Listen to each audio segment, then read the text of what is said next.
O projeto de jogo, né, falando um pouco agora sobre o projeto, ele não afeta apenas os videogames, mas até mesmo os jogos de papel utilizam algumas dessas técnicas que nós iremos falar no nosso curso de jogos, né?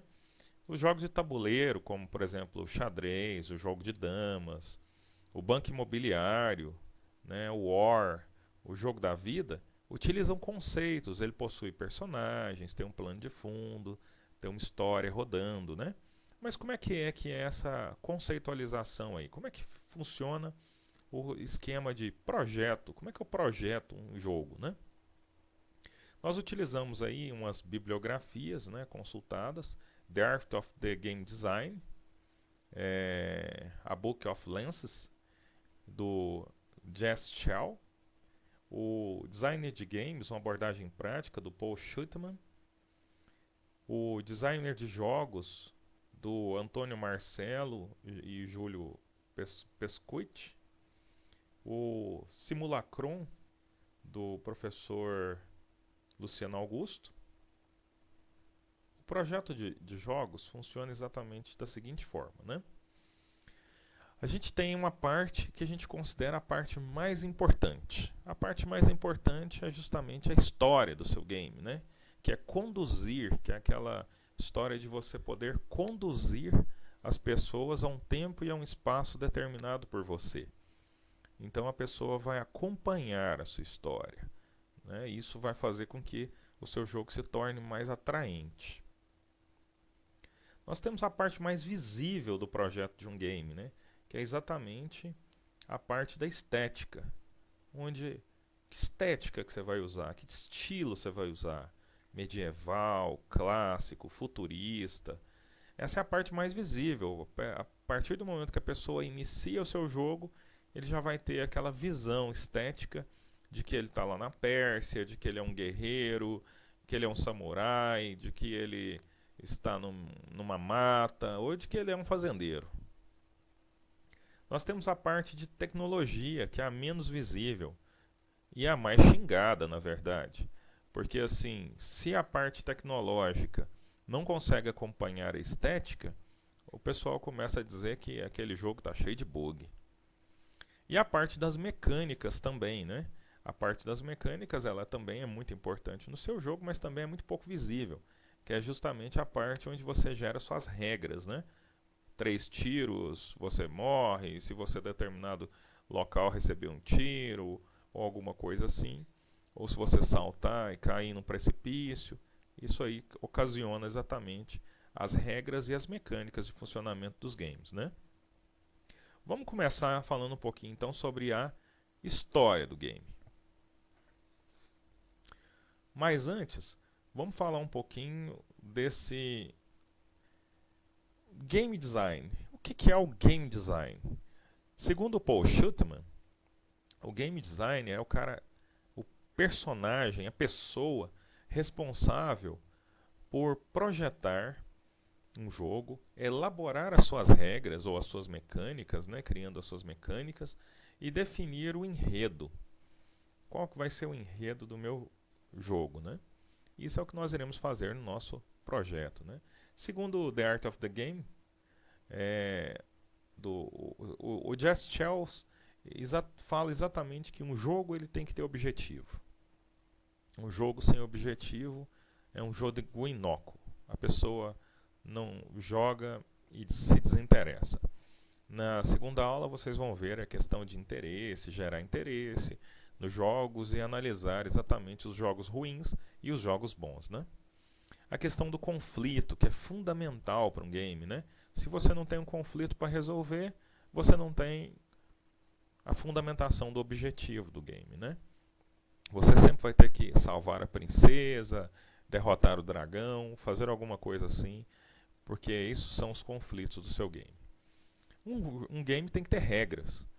Você não pode saltar de um precipício se você não correr antes, você não pode pegar num determinado local, esse local pode ter energia, você vai tomar choque, então são regras. Você não pode sair de uma pista, se sair de uma pista, seu carro anda mais devagar, né? Os jogos têm que ter uma característica, são fundamentais. eles podem ser ganhos ou perdidos.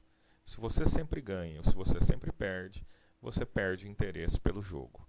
Se você não tem nenhum desafio para ganhar ou para perder, você acaba perdendo também o interesse pelo jogo. Então, para manter o interesse do jogo, a gente utiliza exatamente esse conceito de possibilidades de ganhar e de perder, né?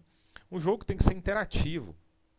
Sem interação, sem a possibilidade do personagem mover algum objeto no cenário, esbarrar numa parte do cenário e aquilo lá interagir com ele, não há nenhuma possibilidade de tornar isso interessante, né?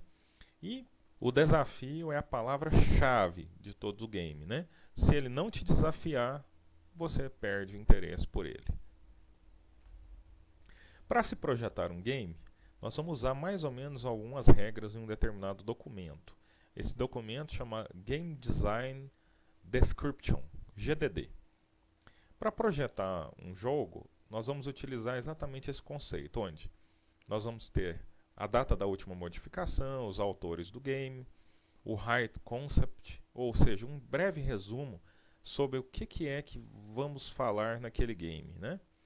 O escopo, onde ocorre, quem são os inimigos, quais os objetivos, uma parte bem básica sobre o game. Isso aí seria quase que utilizado como parte publicitária, para falar rapidamente o que é esse jogo, né? Num tópico chamado Design do Game, nós vamos falar sobre a visão geral, ou seja, começando, por exemplo, por um resumo. O que é que aconteceu? Existiu uma história anterior? Como é que esse game vai funcionar? Né? Então, exatamente uma história aí, né? Anterior. Vamos falar sobre os aspectos fundamentais também, contextualizando o jogo, né?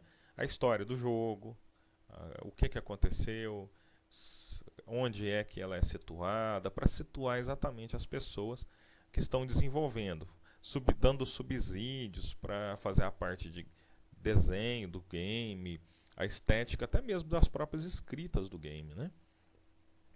Nós vamos deixar sempre uma brecha chamada eventos anteriores, onde o que aconteceu antes daquela parte que você começa o jogo, né?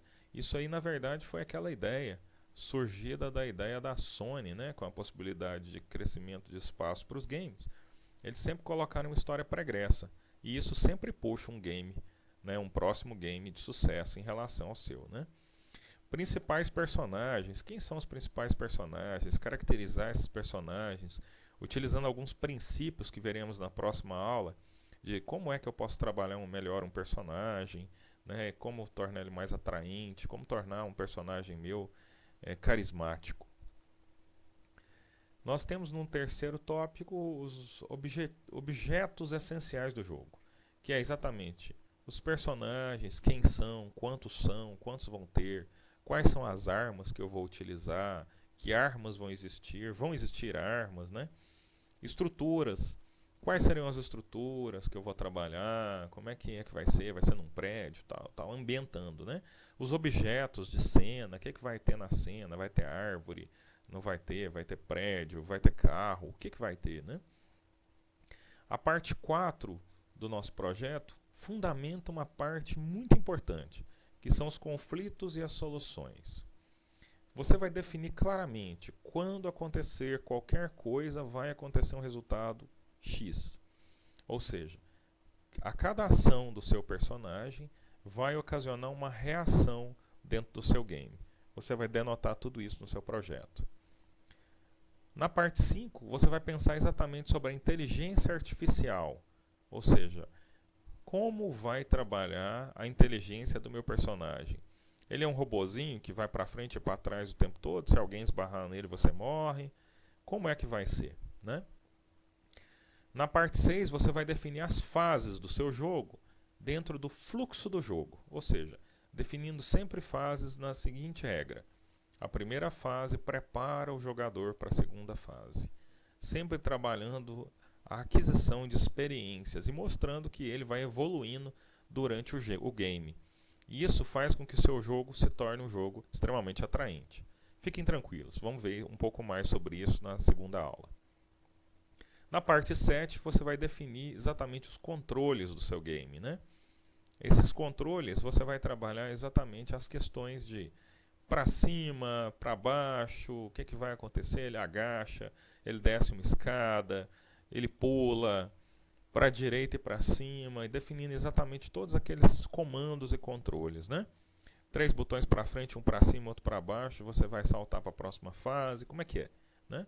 Então você pode deixar até algumas brechas aí para você estruturar as outras questões. A variação do game, hoje em dia nós temos uma variação como variação do jogo, nós temos a possibilidade de produzir games multiplayer, né? Jogos podem ser jogados pela internet, por outras pessoas e tudo. Então, como é que a gente pode trabalhar esses games para que eles possam ser multiplayer? Ele vai ser single player? Vai ser só jogado pelo computador, só jogado no celular? Então, exatamente isso você também define na sua variação do jogo, né? Definições. Você vai aí colocar as definições do game, né? O que é que foi exatamente que você contextualizou? Você está usando um boneco de barro lá do povo judeu que defendia os povos quando precisavam de ser protegidos lá por uma entidade malévola tal. Então o que acontece? Você vai lá e define exatamente aí esse contexto do seu jogo, né? E na parte 10 você coloca exatamente as referências, né? Os filmes que podem contextualizar, os livros que você leu e até mesmo os colegas de sala que você tem, que você pode utilizar como um personagem. Claro que você não vai falar isso para ele, né? Excelente? Então, muito obrigado. Nós nos vemos na nossa próxima aula, quando nós iremos falar sobre os personagens e a interação deles. Como fazer um personagem atraente e fazer com que as pessoas sintam que o seu game é um game de sucesso. Desejo sucesso a todos. Aproveitem para acessar o nosso site do Moodle e assistir e verificar todos os outros materiais extras aí para aprimorar cada vez mais e se tornar um excelente programador de jogos. Até a próxima!